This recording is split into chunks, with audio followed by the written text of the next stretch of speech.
Greetings, Mark Brown here. As you can see, we have an Excel sheet right here. We have words, we have number. What we're going to do, we're going to combine both the numbers and the words in one cell. Yes, that's exactly what we want to do.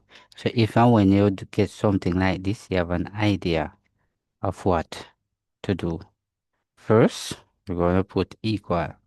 You notice all this have to go in place.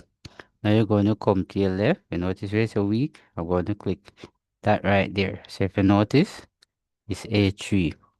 So the next thing we wanted to do is to put the and sign right there. If you notice, you see the and sign right there.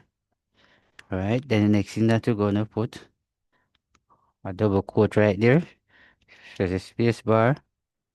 Then we're going to put another quote right there. Right, if you notice, we have two quotes right there. Just like that.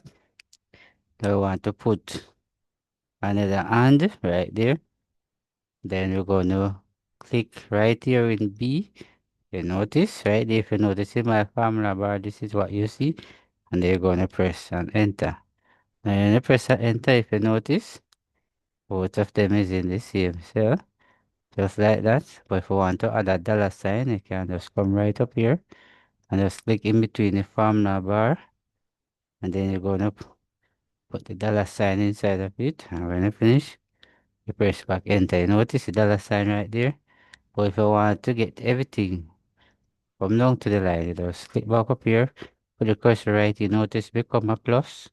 So you're gonna hold on the left side of the mouse or the touchpad, you're gonna drag it down, like with a copy of normal formula, you notice?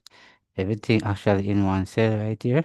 So this is how we actually combine words and number in one cell right here in Excel. Thanks for watching. See you in the next video.